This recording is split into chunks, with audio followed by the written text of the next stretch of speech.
inner genius is our topic for this week. What is your inner genius? Oh, where do you want to go with this one? Because it's a very I think there's so many people that think that they don't have any talents whatsoever, but I don't have any talents. oh, stop it. Stop it. I'm only kidding. No, no. Do you know what? Do you know what this question? Like I wrote it down, right? Yeah. This was my suggestion. What is your inner genius? And what it reminds me of, like someone asked me, like, but what is it like to work in in a project group with you? And I was like, I don't know because I have never not worked in a project group with me. I don't know what the difference would be, right? Like it's that thing is like I don't know what's special about my brain because I have never not been inside it or outside it. I don't know, around it, whatever. You know what I mean?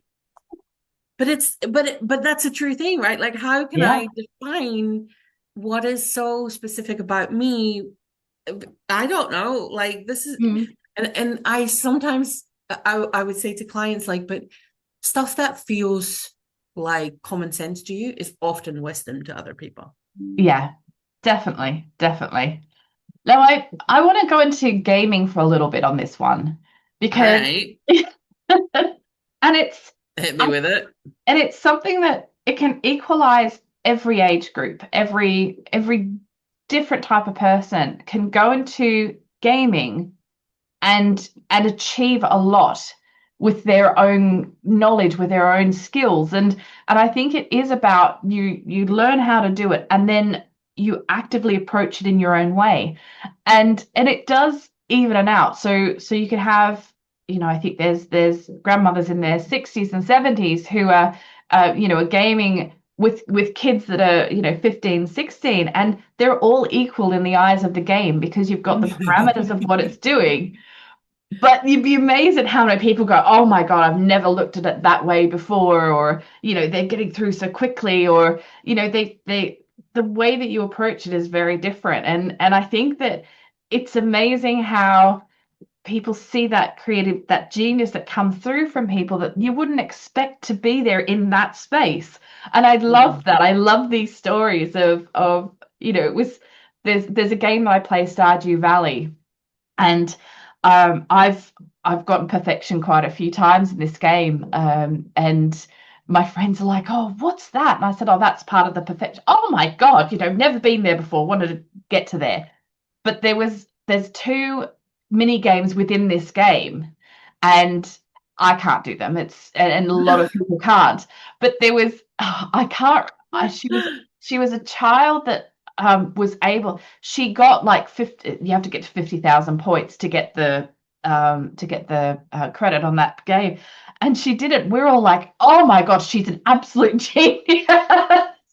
But it's true, and like the thing Yeah, that we are good at is it comes so easily to us that we often don't understand how significant it is that we know that we can do this. And that's such a shame because yeah, maybe it's good, maybe it keeps us humble, I don't know, but this is also why I think co-creation and collaboration is so exciting because yeah. then we can all tap into that thing that we are so good at, and then always this sum is greater than no, whatever, the result being greater than the sum of its parts. Coffee, I'm gonna have coffee. You need Bye. more coffee. Yeah, and I like the concept of mastermind groups because of this. It's bringing people with different skills and knowledge together to talk about a problem as, a problem in its entirety with different perspectives. And I really think that they're so valued, but I think they also feel like they're quite elitist. Hmm. And that worries me that we put such um status on things that are actually going to help people so much at whatever level they're at, but they become this thing that's, oh, the mastermind's, a couple of grand to join it, I don't have that money, I can't be involved in that. But what you're doing is bringing people together to talk about something that everyone will have a different perspective on it. And it's those perspectives that could help you to solve that problem But or move forward. and I think as well, like we often look at like, we look at other people and we're like, oh, they're so good at that. And then we feel bad about ourselves, right? I had a conversation with someone I'm doing a project with, and she was saying like, oh, I see you do all these things and it makes me, and I'm like, oh, I have to learn all these things. And I was like, no, because, well, you don't have to, because I know these things already, right? Like, and there's all this other stuff that we need that I know you are so much better at. You know Mm, so much more about this stuff.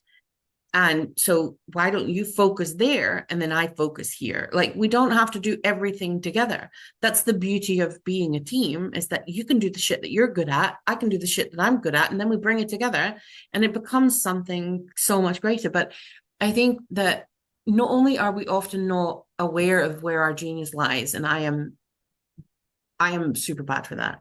mm. Um, but then my the weird thing is that my talent is often making other people aware of what they're good Yeah. at.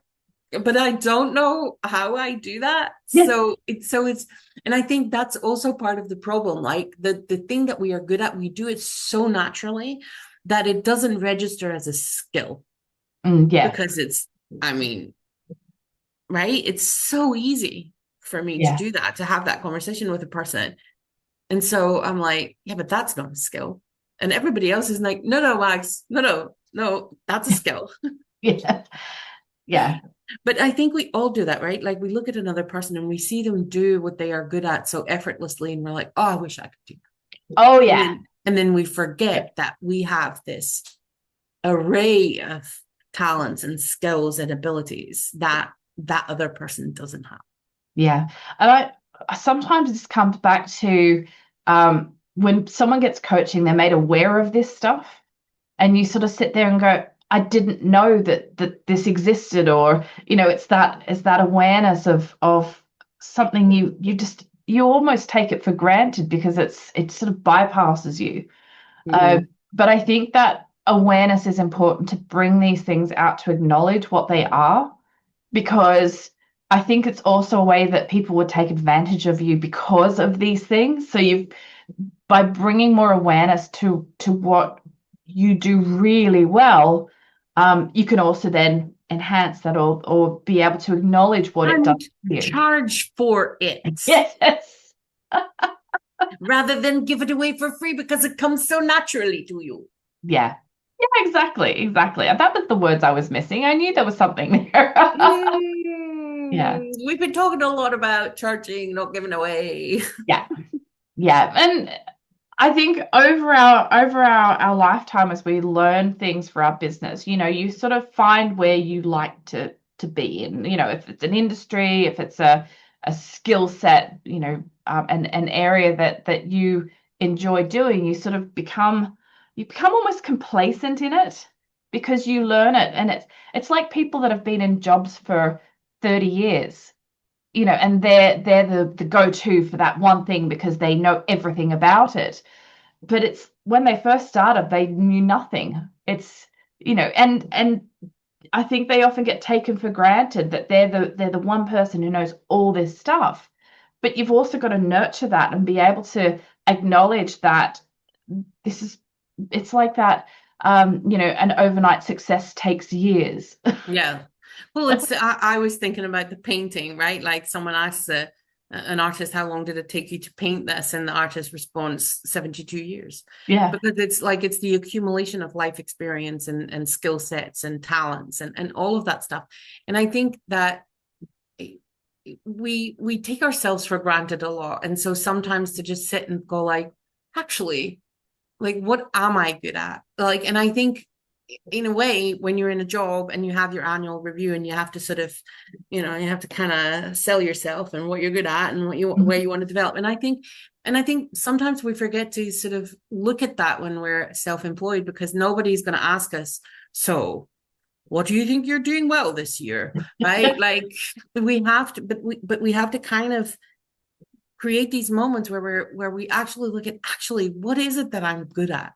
Yeah. What is it that I've developed this year? What have I learned? Where have I grown? Like maybe uh, and acknowledge that you have talent, like talents.